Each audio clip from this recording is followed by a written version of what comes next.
All right. May I call on Professor Belhayah to join us, please? Professor Belhayah, please join us. We need to start. So, all right. All right, he forgot the, okay, USB.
All right, so we're going to start. Sorry, anyway, it's already 20 minutes to 1. We're already behind time. So let's start. I'm pleading with the speakers. They will have only 15 minutes each. Please try to time yourself up. And then we'll have about 20 minutes maximum of discussion. All right? Okay, so we have only 3 panelists. Okay, so that's three speakers. We have Professor Hassan Belhayah, Professor Saeed Grewid to my right, and we have Professor Abdurrahim Al-Qarfa from Fes, from Sidi Mohammed bin Abdullah in Fes. Okay, so I'll give the floor to Professor Belhayah, who is going to talk to us about the medium of instruction conundrum in Morocco. He will finish the title himself. Please go ahead. The floor is yours. Okay, thank you, Mr. Chairman. Good morning, everybody. I think it's always a privilege to be the first one to present, because you get done and you enjoy the rest of the presentations. Yeah, no more stress or worries, okay? But at the same time, it's a huge responsibility, okay, because we only have 15 minutes, okay? So it's the litmus test in time management, okay? So we'll see if I can survive. I think I've already lost 1 minute, yeah? Okay, so the title of my presentation, The Medium of Instruction Conundrum in Morocco, Coloniality, Ideology, Linguistic Justice, and Polylingualism. Okay, so I want to start with some press releases. Okay, so I think this one, maybe you've heard about it recently. Okay, there was a rumor that actually English might replace French, okay, as a medium of instruction, okay. Of course, it was just a rumor, because I think immediately or a few days later, the Ministry of Education actually reputed this, and they said we're actually gonna maintain French as a medium of instruction, especially to teach sciences, okay. I think also, if you remember, in 2018, okay, some words were injected into a textbook, okay, some words from Darija, I think you have some words, if you can read them. Al-Buraybat, Al-Baghrir, right? Okay, Al-Ghurayba, okay. And of course, there was a huge uproar, okay, how can we are injecting actually Darija into the Moroccan curriculum? Okay, so these are really some of the issues that I'm concerned with in my current research. Okay, so some of the research questions I'm trying to answer are the following. Okay, number one, to what extent can we use local or indigenous languages as media of instruction? Because, I mean, ideally, it would make sense to educate kids in their mother tongue rather than a foreign language or a language that they have to learn from scratch in school.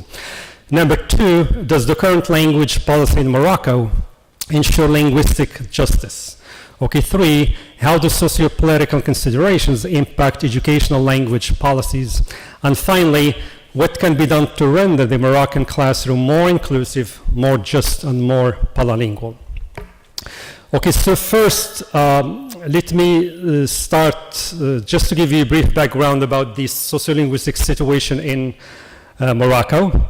I think we have 5 main languages or varieties, okay, or the ones that are mostly used. Okay, first we have Arabic, and in my presentation when I say Arabic, I mean Al-Fusha, and then we have Moroccan Darija, and then French, okay, English, and Amazigh. Again, I'm saying these are the most widely used languages. Of course, we also have Portuguese and Spanish.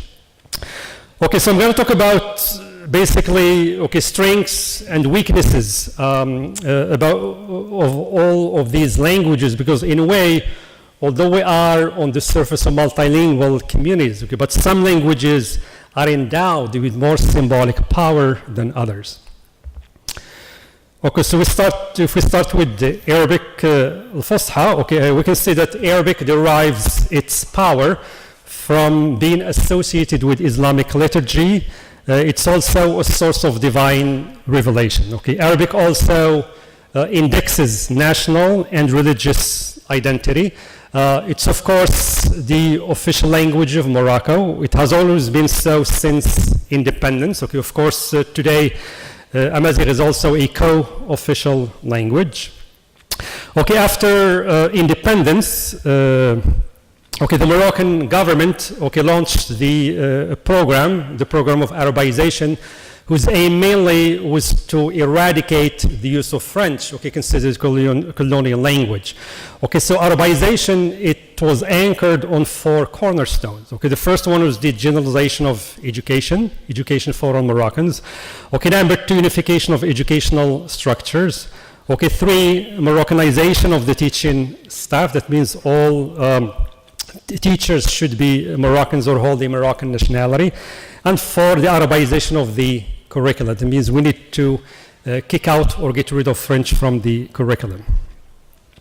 Of course, as you all know, Arabization did not really succeed, okay, for different reasons. Okay, number 1, it was not possible to generalize Arabic throughout all the curriculum system. Okay, and as you know, in the faculties of sciences and engineering, okay, students study these sciences in French rather than Arabic. Now let's turn to okay, French. Okay, of course, French could be seen as a colonial language. There's a difference between colonialism and coloniality. Okay, so coloniality is about the inheritance of the management of knowledge, okay, the way it was done in the West. Of course, although the French powers, they left Morocco, but French education continued to prosper through la mission civilisatrice. We have French mission schools. Okay, French today, again, although it's not an official language, okay, it's considered to be a prestigious language. It's also present in our educational curriculum through the teaching of science and engineering. And I think 2 years ago also, in high schools, okay, sciences and math are being taught in French. Now moving on to English. Okay, I think 50 years ago, or maybe 60 years ago, maybe nobody in Morocco used to speak English, but I think now we can see that English is a booming language. It's a global language, okay? In most Moroccan universities, okay, English major is the most sought after major. Okay, so most students who actually want to major in English rather than French or Spanish or even Arabic studies. Okay, we also have an increase in private schools, okay, who provide tuition through the English medium. We also have institutions of higher education, okay, like Al Khawain University, and this is of course where, you know, there was a call for maybe we should replace French with English, because now English is a global language, it's the language of science and technology, and it's the language of the job market.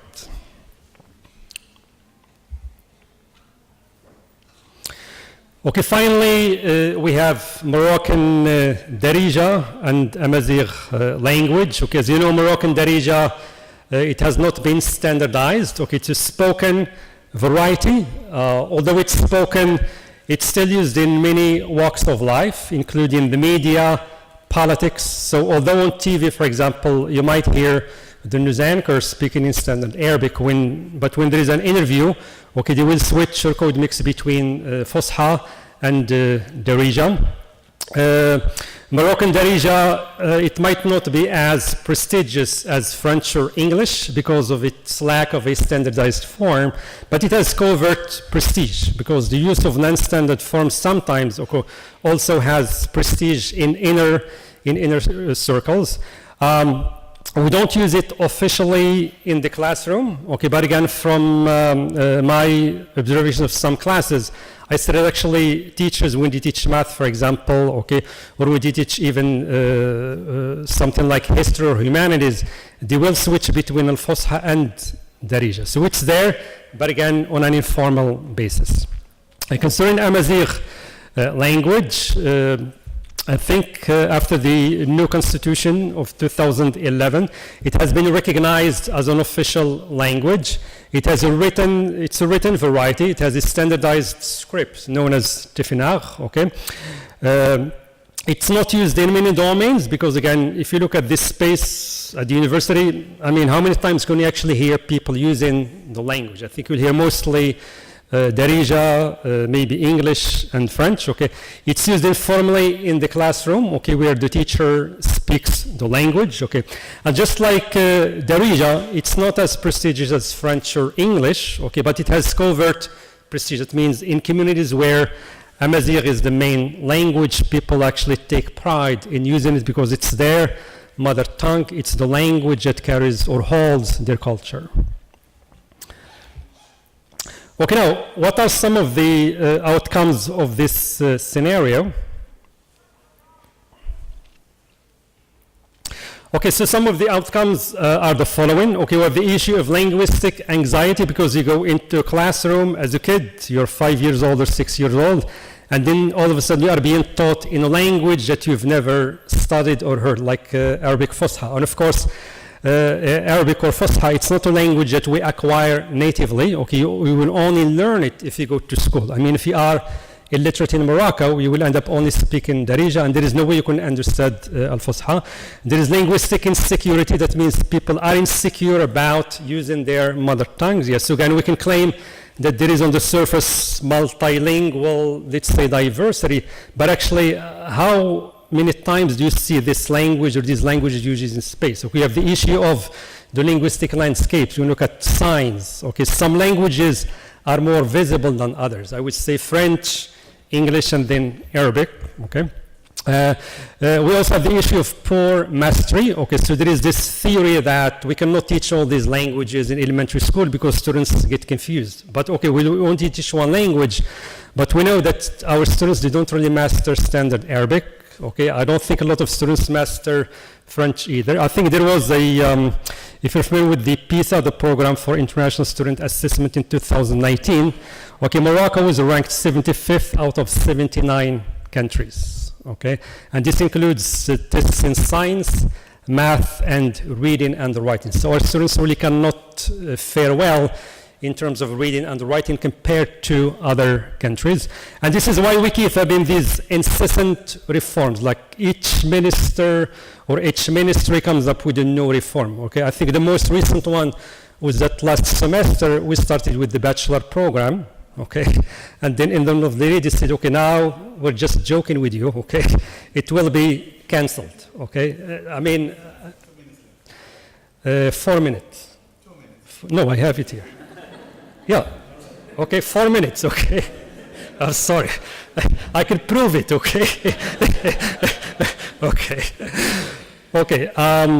So we have this incessant reform because we don't really know what we're doing. And I think the main problem is that these decisions are not made by educators, they are made by politicians. Okay? And politicians have their own ideologies, and what pays the price? It's our students, okay? The issue of coloniality, I mean, it's always like we're going to do the LMD, okay, which is borrowed from Europe, or we're going to do the bachelor. But why can't we think about our own system, okay? Why do we have to borrow or copy-paste stuff from other countries, okay? And this, of course, it breeds an ideology of contempt. I mean, it's our language, it's French, okay, and then if you speak in Moroccan Darija, it becomes stigmatized. So instead of creating a sense of harmony, okay, we're creating a sense of separatism, and also it leads to social inequity, because when you speak French, or you learn French in Morocco, you know it's the language of the job market, and then Arabic, it's the language of the masses, okay, but we know that people who get, let's say, prominent positions, they have to know French. Okay, so what can we do to salvage the situation? Okay, so number one, we have to depoliticize education. Okay, I think education should be managed, run, administered by educators, not by politicians, because politicians, they always have their ideological agenda that they try to impose on people. We have the notion of polylingualism, which is actually the ability to use different languages in class. Okay, I think right now the system that we have basically seems to be influenced heavily by the French system, where when you're in one class, one language. If you're in a French class, you can only use French. If you're in Arabic class, you can only use Arabic, meaning standard Arabic. So other languages are excluded. But in real life, I mean, we don't actually speak one language. Like the rule is actually to use all these systems together, okay? And we're not even aware that these are languages, okay? We basically we mix what is called French with Fusha, with Darija. If you know English, of course, you will be using more English words and so on. We need some sort of bilingual education, meaning actually using more than one language in the classroom. They should not be separated, okay? And all students need to learn these languages. So if we say, let's say Amazigh as an official language, but how come it's not taught in school? How come it's not used as a medium of instruction, okay? French is not an official language, okay? But it's used in education. So how come? Okay, it's the de facto official language. And finally, we need to hire bilingual teachers. You need to speak the mother tongue of the students that you're going to teach. You know, you should not just impose one language on them. Even if you are a French teacher, you should speak Moroccan Darija, you should speak Amazigh, you should know Arabic. We don't want teachers who only speak French, because again, they're imposing their ideology on our students, okay? And thank you very much. Okay. Thank you very much. Thank you. Thank you. Okay, super. So please keep your questions until the three speakers finish. Okay, so I think it's more practical that way. All right, the floor is to Professor Saeed Gariwid. Okay, who's going to talk to us about approaching academic excellence through diversity, equity, and inclusion.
Thank you, Suman. This I already read one paper this morning, so I don't think I'm going to read now. So this is I don't have answers to these questions, but this is all like reflection for thought. Just one brief sort of like context. The universities, for example, in if we look at higher education today across the world, like in the US, as a case in point, universities are recruiting with like a very high price what is now an official sort of like position at probably all universities now in the US, officers of diversity, equity, and inclusion. So if you're following just a little bit what's been going on in higher education, in particular in the US, presidents of the universities are fired because of an email that was sent to campus that was read as having, in a sense, not done justice to a particular group, with a racial group or ethnic group or religious group. So everybody is sort of like on their nerves and on their toes, and everybody wants to have the right, quote unquote, form of address, but also the right form of curriculum. And this is the most important thing. And this is why Si Hassan's presentation just before sort of like paved the way in a very nice way. So if there is anything probably that I would like to put forward as maybe a major item for the agenda moving forward, I mean, before anything of reforms or anything, it's just a review of the curriculum that is being taught and to what extent that curriculum is inclusive. It represents like the diversity of the knowledge systems that are available, and that is also fair to all communities regardless of their social background. So just say these are some of the areas of the conversation. I will not go into just fundamentally any of this in detail. But the question today is what is sort of like the ideal sort of like global university, and to what extent? Because universities in many ways, they represent who we are as a society. So this is definitely one thing that we always need to keep in mind. So the university is not like severed from the social organization. So whatever is the university or whatever the university is, that very much in many ways reflects back on the social organization.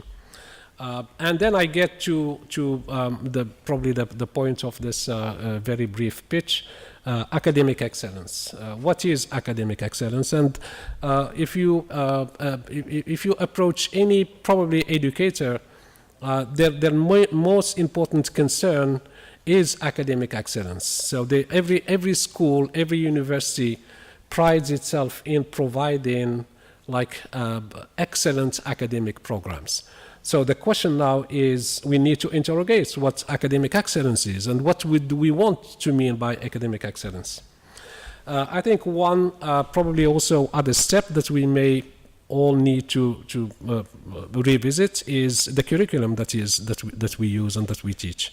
And we need to do that. I mean, there is the most dominant sort of like phrase that is used almost all over. I mean, you may hear this and you may run across this wherever probably you are in higher ed, is decolonizing the curriculum. So, which is a fact, because all the curriculum that is being taught at this school, just as at the schools across the world, I might say, is a curriculum that basically derives from one dominant knowledge system, and it is the European, it's the Western dominant system, which we have inherited and we reproduce in our own ways. So I think one question to ask now is whether this is really the road that we want to continue, or whether this is time to interrogate that knowledge system and look also at all the other knowledge systems that are available here as anywhere else.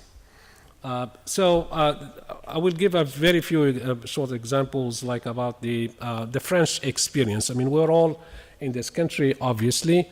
We're all aware of the French system and their excellence and les grandes écoles, you know, like, and how, like, parents in this particular country, as in many, like, the blood pressure, the anxiety is always high, you know, when they have a child, because they are all looking forward to the child maybe being able to make it to a grande école, you know, in France.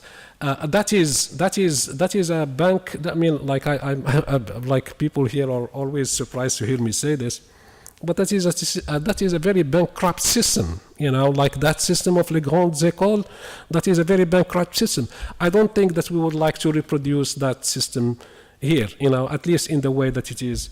It has been run. And then eventually we'll have to reimagine, you know, the kind of university that we want. Okay, I will probably skip all these things. If you look at academic excellence, if you visit the websites of any school, of any university, you will probably read similar statements here, like achieving high grades, superior performance, and so on, demonstrates, like, perform, achieve, excel. So this is the language that universities use to promote themselves as excellent, like, spaces of learning.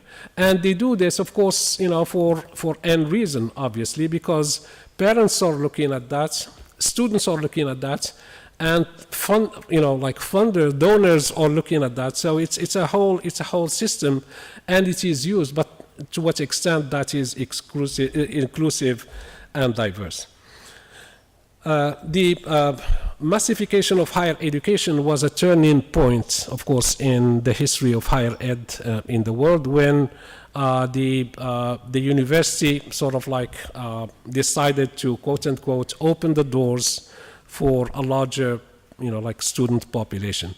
So that, in a sense, created this dynamic where fewer schools, prestigious schools, in order to distinguish themselves from the majority of the schools with sort of like open admission, sort of access, as is ours, for example.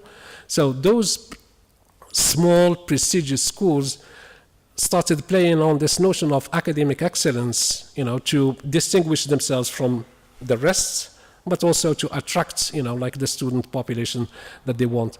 And we see this, of course, now represented at a smaller scale, you know, in our society now. I mean, we're having all this discussion about the universities, but if you look just around, there are very small, fewer schools that are sort of like popping up, you know, in different parts of the country, that have a very sort of like distinctive, you know, like, language and discourse that they use, and that is fundamentally focused on this notion of academic excellence.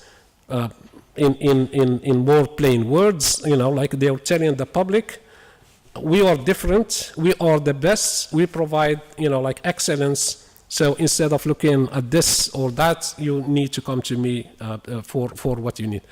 Our university here, you know, University Mohammed V, I looked up at their website, and their project of 2018-2022 is actually based on, like, l'Université de Demain. And the Université de Demain is the entrepreneur university. And this is also, again, mind the liberal discourse and the neoliberal discourse that is now part of, you know, like, everyday language. We see it on television programs. You may have heard, you may all be familiar with the term Forza. You may all be aware with the term, like, entrepreneur. So all this is all based around, you know, one particular concept. We will train you, you know, to be the next entrepreneur. So in a sense, we won't train you to be one of those graduates, you know, unemployed, who will tomorrow be a problem on the streets, you know, in cities and so on. So all this, it's all very much linked.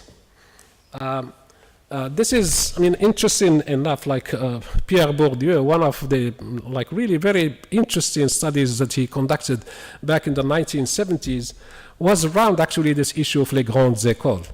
And that is what Bourdieu and Saint Martin's were able to conclude, that all that talk about academic excellence is nothing but a pedantry of levity, pédantisme de la légèreté, and coquetry of scholarship, coquetterie de l'érudition, rather than scientific standards. So this is definitely a very interesting way to contest that sort of like a myth of les grandes écoles as the schools that produce the best minds, the most learned and the best knowledge.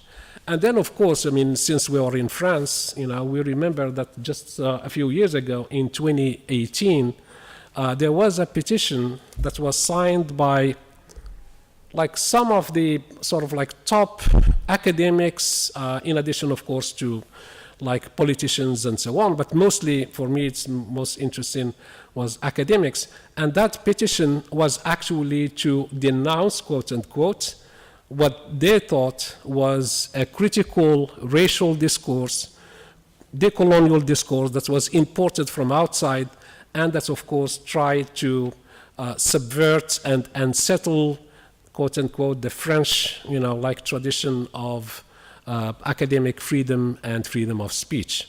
So in this context, of course, it becomes sort of quote unquote a matter of normality and normalcy, to bash Muslims in an academic space, because that's part of academic freedom.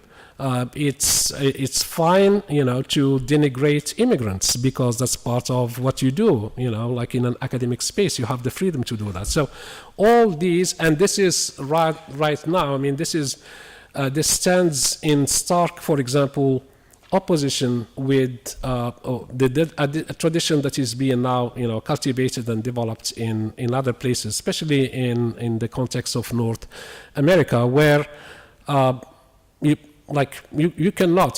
simply cannot, you cannot denigrate, a human because of who they are. It's not whether this is academic excellence or academic freedom, doesn't matter. What matters is you have to live up to principles of inclusion and of diversity. So les grandes écoles, in a sense, what they do, because this is why we go back to society, because les grandes écoles, what they do is actually they reproduce the current system of dominance. It's the very few from the very privileged who, quote unquote, go through this very curated sort of system of education, and then tomorrow, will be the future leaders. So is this sort of is this the system?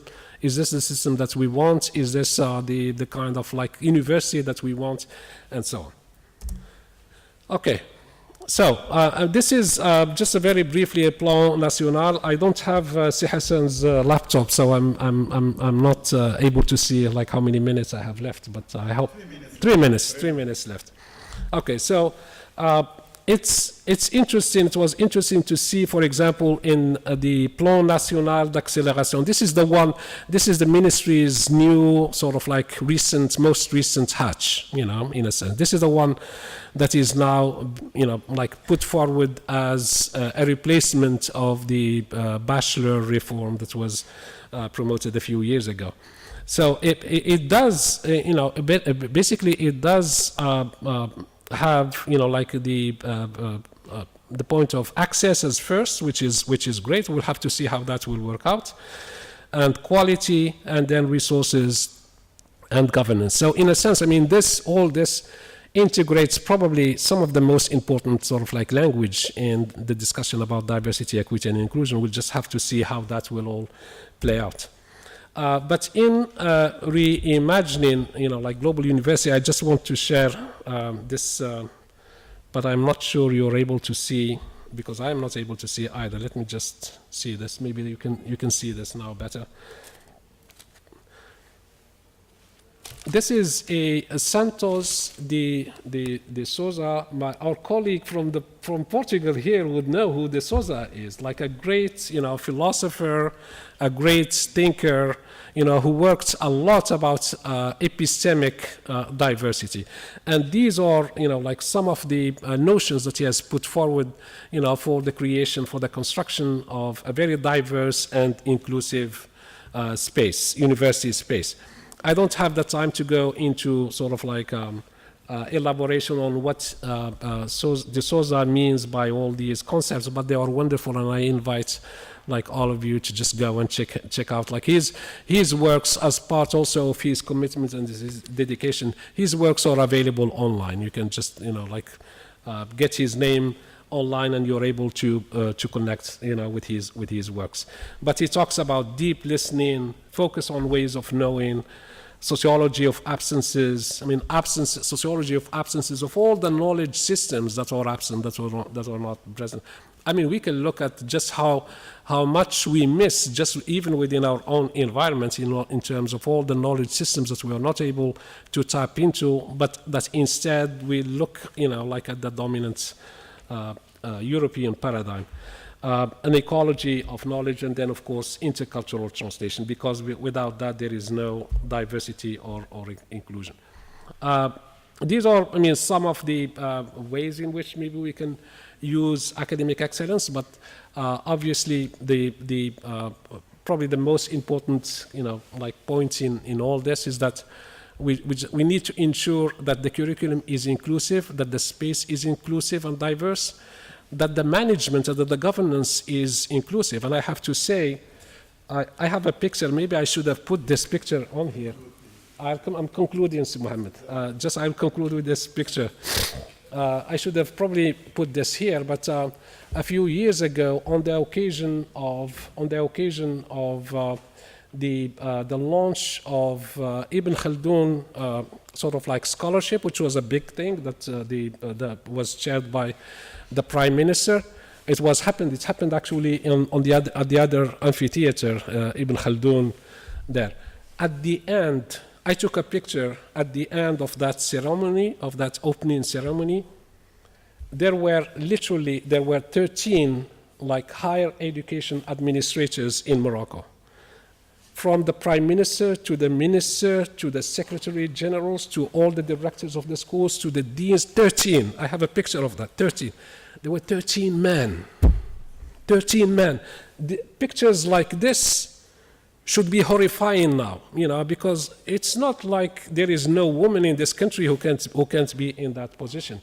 Because not having all these not having a diversity of perspectives, you lose so much. You can be I can pretend to be who I am, but I will never be able to provide, let's say, a woman's perspective, or another, or the perspective of another from another ethnic group. So I think these are probably like small details, but they are very meaningful details, and they are very impactful, because those 13, whatever reforms that keep coming in and going back and coming in and coming back, in many ways they have gone through those 13 heads. So, all right, thank you very much. Thank you, Said. All right, super. Okay, our last speaker is Professor Karfa. He's coming from Fes, from the University Sidi Mohammed Abdullah, and he's going to talk to us about higher education reform in Morocco. Okay, please, the floor is yours. Thank you, Professor. Yeah, thank you.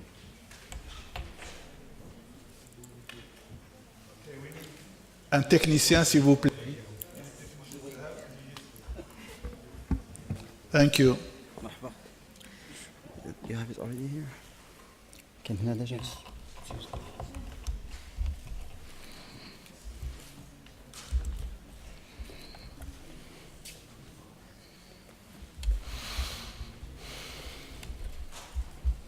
اسمح لي.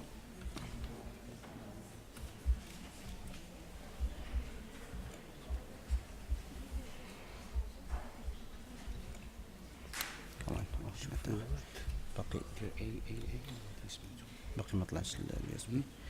باقي ما طلعش اليو اس بي ما كتافيشاش صافي دابا غادي يطلع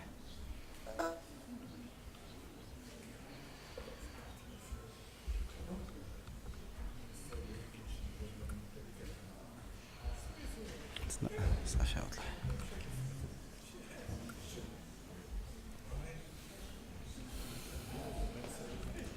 شنو سميتو هو اللي تحت الود مع الود الاي اي هو الاول اي اي هو هو هذا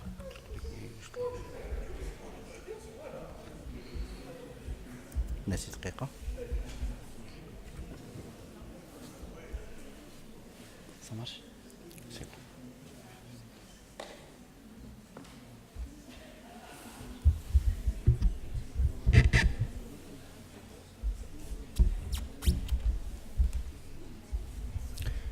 Good morning, dear colleagues and students. I'm very pleased to be here among you today and tomorrow, inshallah. First, I would like to congratulate and thank my colleagues, members of the organizing committee, for organizing this very interesting academic event. And much of it has been social and emotional, and this is very important. And I have to admit that this morning I cried, and it is not my habit. The people who know me, I'm not that kind of people who can easily cry. I was emotionally involved. And since I have come here to talk about guidance and counseling, I would say that this conference and the first session in which you honored some of your and our best teachers, professors, it is a guidance event par excellence. And I will explain later on, but I have to. I will try to reflect, okay, on some questions and issues involved in guidance and counseling. Much of it is not research-based. I have just started conducting fieldwork research on this issue, which I intend to introduce in one of my courses in applied linguistics, issues in applied linguistics. I've been reading books, but I will keep my words, and I will start with the policy documents that we have that regulate guidance and counseling. And I would like to start with an excerpt from the speech delivered by His Majesty the King Mohammed VI, may God assist him, on the occasion of the 65th anniversary of the revolution of the King and the people. Because His Majesty is the first and the most important source of guidance for those policies and for us as well. In this speech, His Majesty places the issue of guidance and counseling at the core of the educational system, and the goals and the aims that our education system, our education institutions are expected to fulfill. His Majesty focused on early guidance to bridge the gap between secondary schools and higher education, to bridge the gap between education and the job market, that is referred to as employability. By the end of the presentation, I will talk about the concept of lifelong learning, which is one of the most effective concepts to organize discussion, talk and research about issues involved in employability and other priorities that should define the relationship between education and educational institutions and society. We have 4 policy documents. The first one is the National Charter of Education and Training.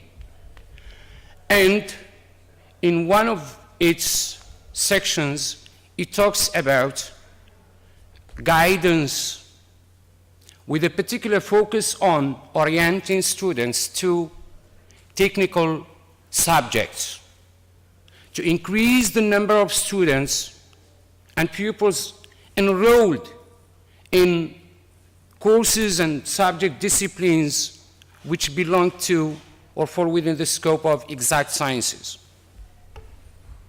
Although at moments of transition, no science is exact. The second one, of course, is the strategic vision 1915-1930, which was an improvement on the National Charter of Education and Training. I won't talk about this strategic vision simply because it has been reformulated and stated in a framework law. The framework law number 1570. And of course, this policy document devotes one section to one article, 34, in which it presents the most important measures to reform the guidance and counseling policy in Morocco. Some principles, some lines of thought, although it is a legal text, okay? But it is the way it is articulated is considered as some guidelines or lines of thought in the issues involved in guidance and counseling. What is important, the most important statement in this article is that there is a clear call for deep reform and deep reconsideration and renewal of the policy of guidance and counseling that has defined the education system for a long time. Deep and implicitly, there are some guidelines, such as what is important here is the term early, to bridge the gap or to help students overcome or to lead students over that transition from secondary schools to higher education. Another key term here is guidance, giving some priority to the organizational aspect of guidance and counseling. There is a call for the need to set up some structures at universities and institutions of education and higher education, that some structures that this increasing importance of guidance and counseling should define some organizational changes, which is related to governance, and this is another story. Another term here is coordination, that I like most, because when talking about guidance and counseling, we talk about leadership, and leadership is by definition about communication. It is about bringing people together to listen to all the stakeholders, the most important of whom are students who have always been listening, but which we have to reflect on how much they have been listened to and who they have been listening to. Because guidance and counseling have been practiced by parents, by peers, by teachers, professors, neighbors, books, etc. So we have to question and to study. We have to conduct research to talk the academic language about these issues. For example, parents, yes, they love their children. And they are one of the sources of guidance. Love is not enough. Yes, it is not enough. We need some competencies and skills and traits of character to practice love. Are they qualified enough to guide? Because some of them, they start talking about, yes, you must do class prepare, you must do a fest, you must do. And they exercise stress and anxiety on their children, which is not, which goes contrary to the aims and philosophy and the soul of guidance, self-discovery. I think the mechanisms and the tools, I would like to, I wish they inserted another term to be clearer, which is the pedagogical tools. Because many people may think that when talking about pedagogy, we talk about the classroom, the formal context. Because we have come to talk about lifelong and life-wide. The pedagogical tools that we think effective and that we can recommend in both formal, informal, and non-formal education to bridge the gap, once again, between these contexts. The term information, of course, yes, it's governed what guidance and counseling was conceived of. Some people, one or two, they have some flyers, they hand them out to the administration, and usually they focus on limited access institutions and excellent students, whether to go to the medicine faculty or engineering, etc.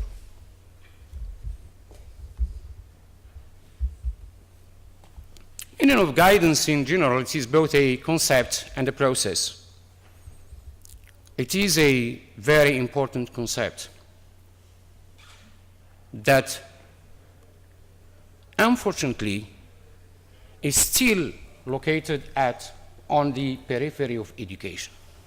That is something that is not so important, guidance, to guide youth over moments of change. And it is a process. The way I understand it is a process, it is lifelong and life-wide. Some guidelines of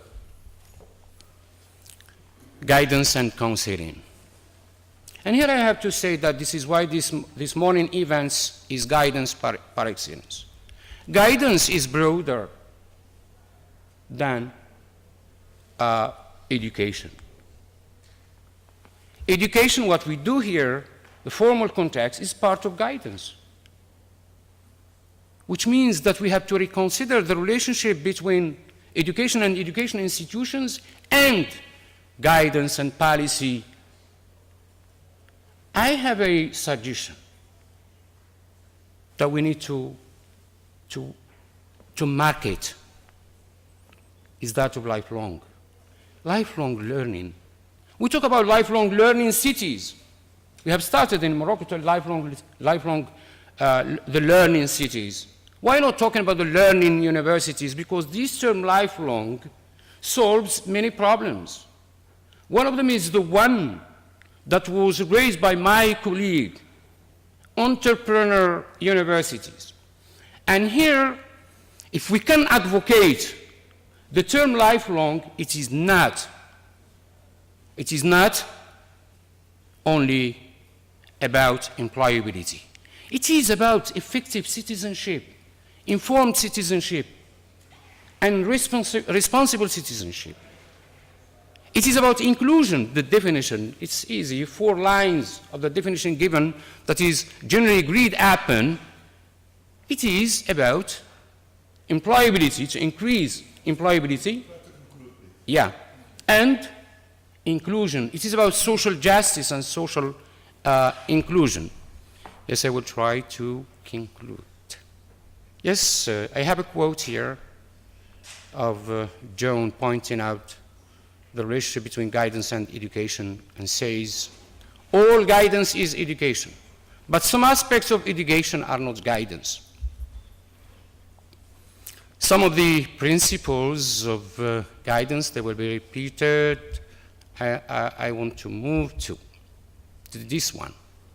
That there is, and this is the most important message, that there is a shift in the field of guidance and counseling from a one-off event that happens by the end of the year or at the beginning of the year that address a limited target population and that is concerned with limited access and excellent students to a lifelong policy in the field.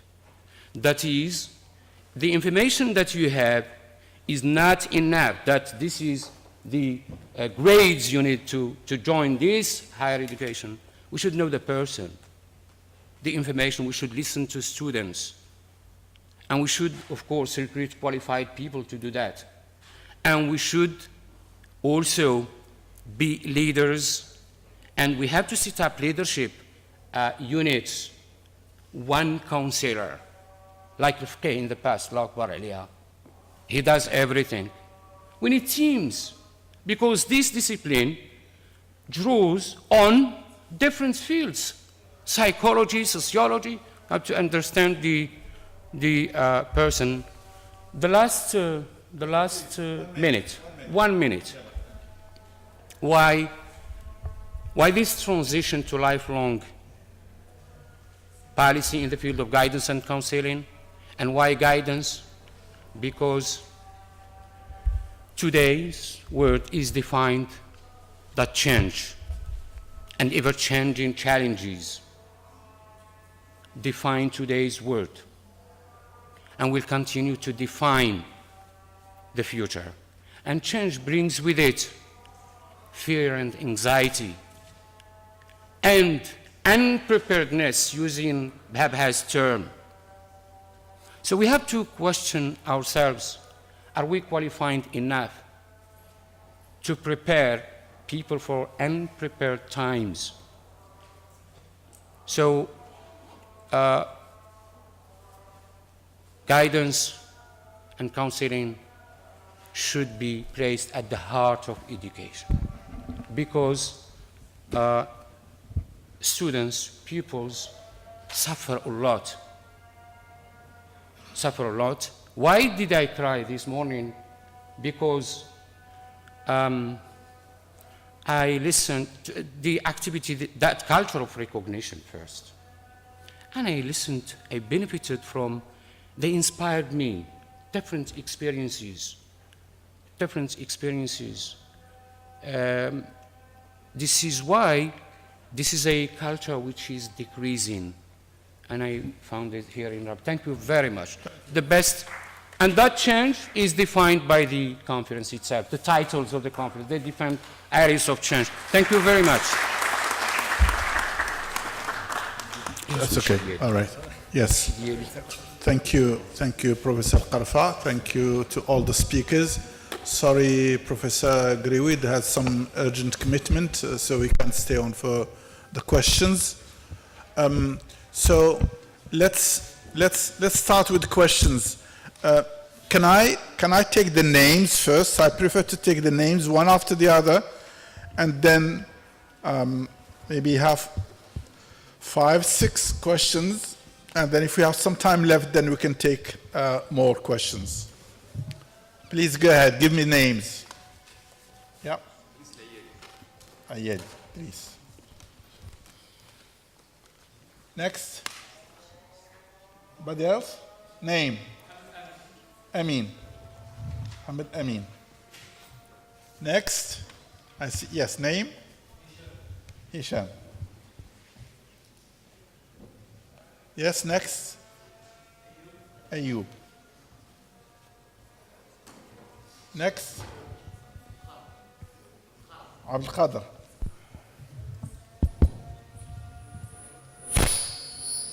Next. Mahmoud.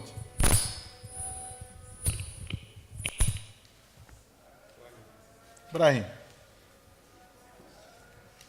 Okay, I have 7 names here. Let's then, if we have some time left, then we can move on to more questions. Okay, Dries Ayedi, please start. Go ahead. Do we have a mic round, please? All right, I would like to thank the esteemed presenters for their insightful presentations. I'm going to be very brief. I know we have run out of time.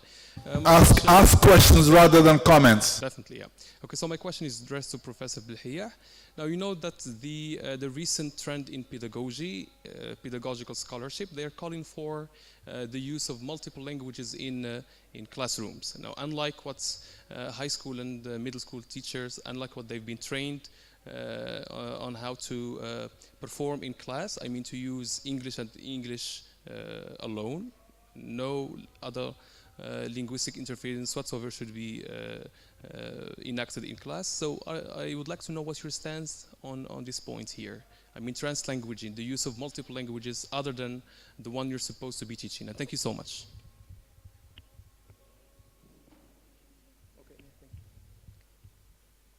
Let's group some questions, like 3 or 4, and then we'll give like general answer, because sometimes some of the questions may overlap or repeat each other.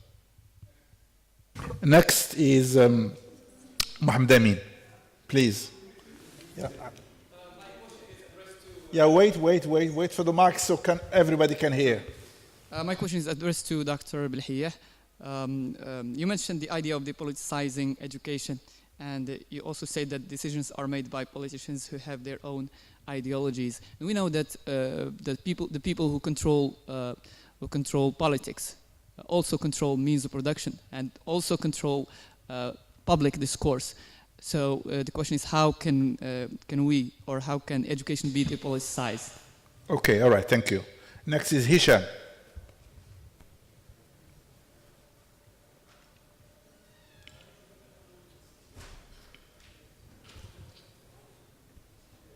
Hello, everyone. My question is to Dr. Karfa. Since you talked about the university of tomorrow and the notion of excellence, don't you agree that nowadays the university is a bit excluded and there is no relationship between the university and reality? So the idea that I'm suggesting, don't you think that we should incorporate like a course in which students are going to provide a service to the society, like a field work or something like that? This way we are actually developing a citizen who is willing to serve, and his serve or this service should be rewarded and considered. Thank you. All right, thank you. Mr. Ayub.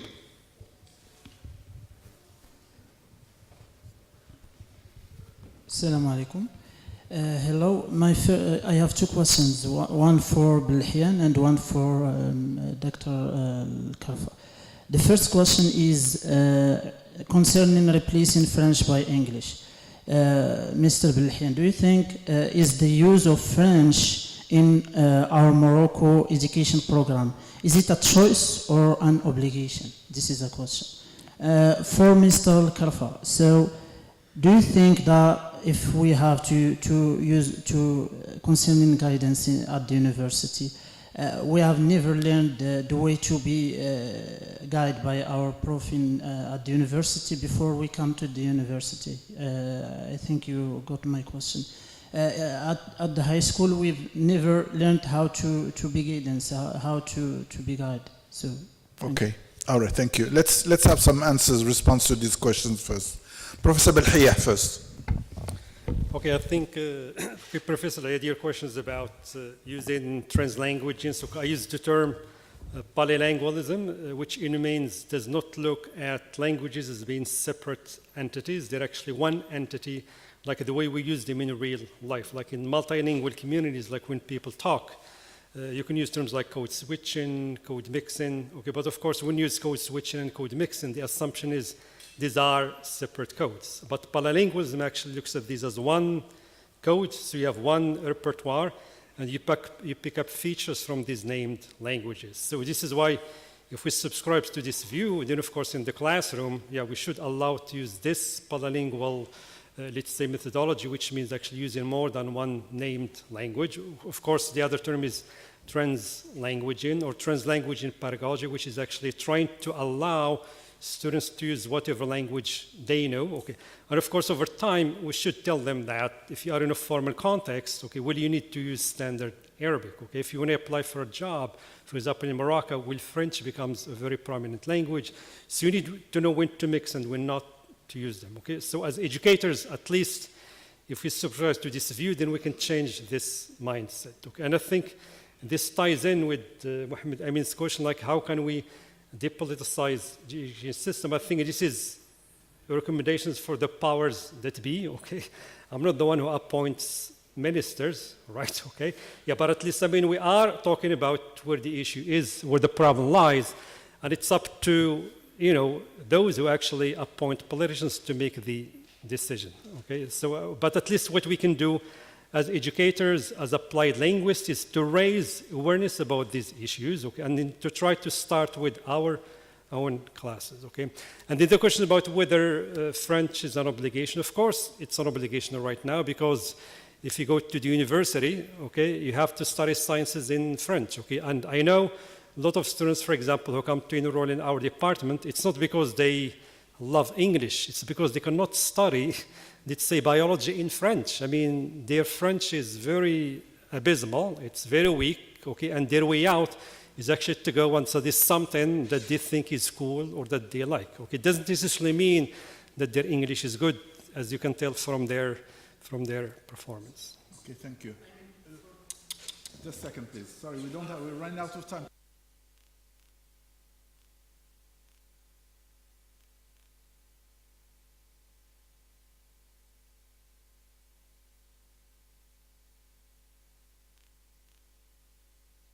There is a gap between that universities have nothing to do with the reality, that they don't.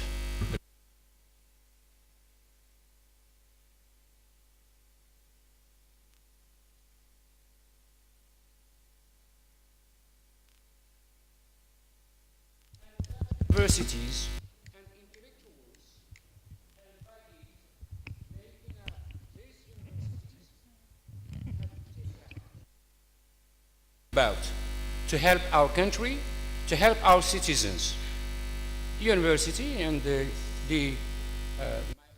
is that we are here for different backgrounds.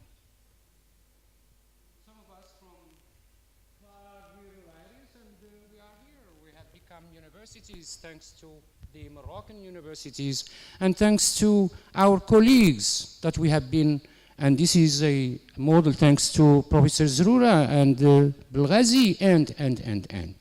Okay, no, we have to use new concepts that are very helpful to think about, to organize, to reflect on issues that our country has to take up, the most important of which is our ambition to integrate into what the knowledge economy and society. That's all. The second is about high school. No, you were never listened to, but at university, teachers played the role of counselors and they helped. Let me say, this is another reason why I was involved. Not all teachers do that. Teachers who do that, professors, have some intellectual and pedagogical commitment. And I stop here, okay? To make the difference, to make the distinction. Students are not the same, professors are not the same. Okay, thank you. All right, I'm asked that we need to finish in 5 minutes maximum. I'll give the half a minute to each. Abdul Qadir, then Mahmoud, then Brahim. And then we'll stop. Thank you.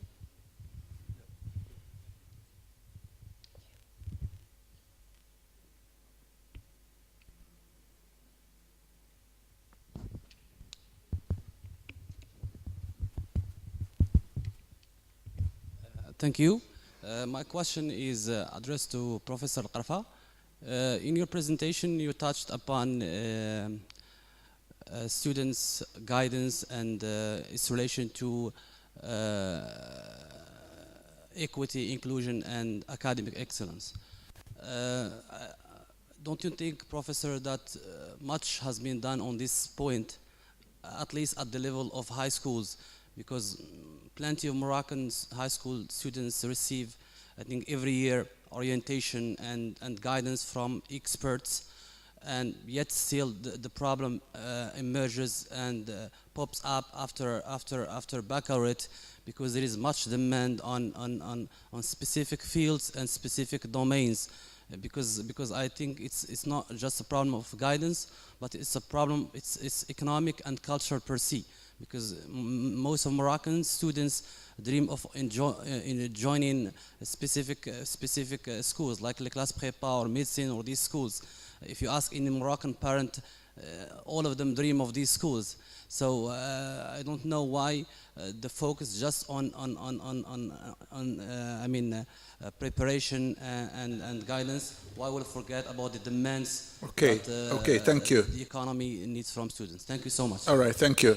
Yes, please have a concise and to the point questions. Thank you. Who's next? Good. Okay, Brahim. Who's Brahim? Oh, he's here. He's here. Oh, Brahim. Here. Last question, please. Thank you. Last question for Professor Al-Qarfa. I'm sorry, Professor, don't get me wrong, but don't you think that this discourse of reform is somehow a very boring topic? Because frankly, as a Moroccan, I'm fed up with this discourse. Because one of the problems in Morocco here, and that we don't find solutions for our problems, is that we are asking the wrong questions. And for example, take this word reform.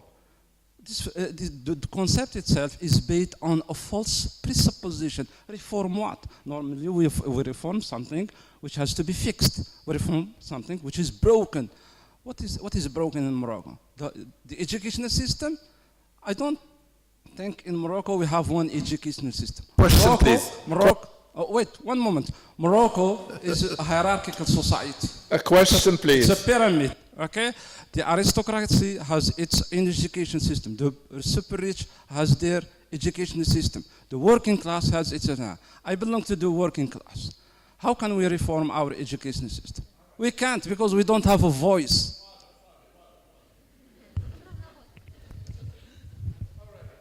But let's have a round of answers, please. Responses from Professor Belhia first. It's okay, it doesn't matter. Professor Belhia, go ahead. Oh, sorry. Let's start with Professor Qarfa. I think it was addressed to you first, and then to you. How much has been done? At secondary schools, as I said at the beginning, that I have started conducting research. So the only thing I can say is that I am unhappy, dissatisfied, as a professor who is concerned in issues in applied linguistics, and it is education par excellence, and because I advise my students to conduct fieldwork research for BA students and MA master students, because we need to understand the reality, to collect data, okay?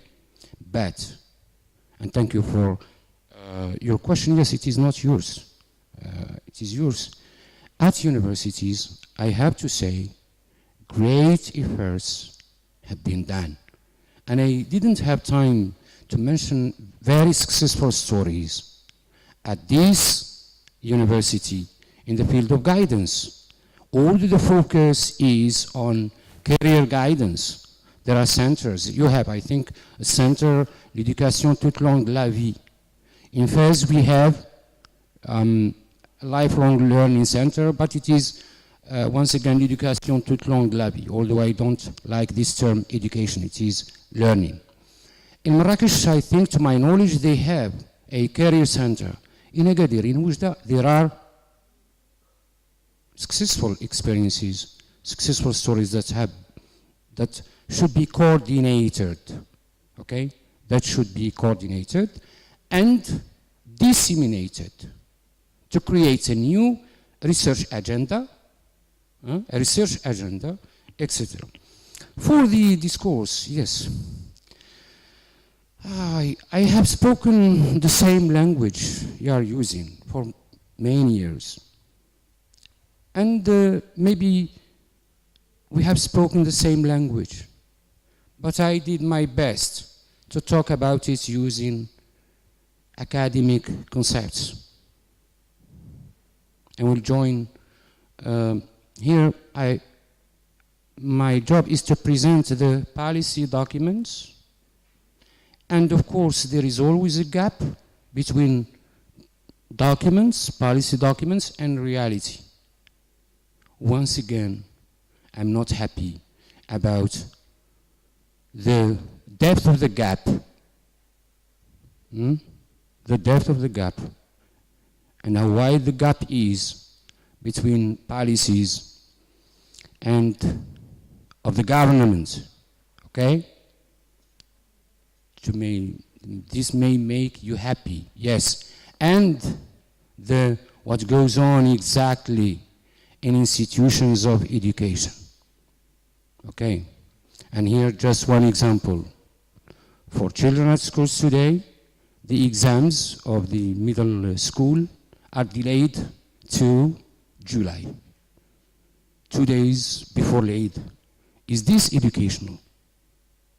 Okay, but we are reflecting, as Professor said, that we are in higher education and we are trying to think publicly about the issues we think important to reflect on. Thank you. Thank you to you all. Maybe I will just conclude with maybe a few comments.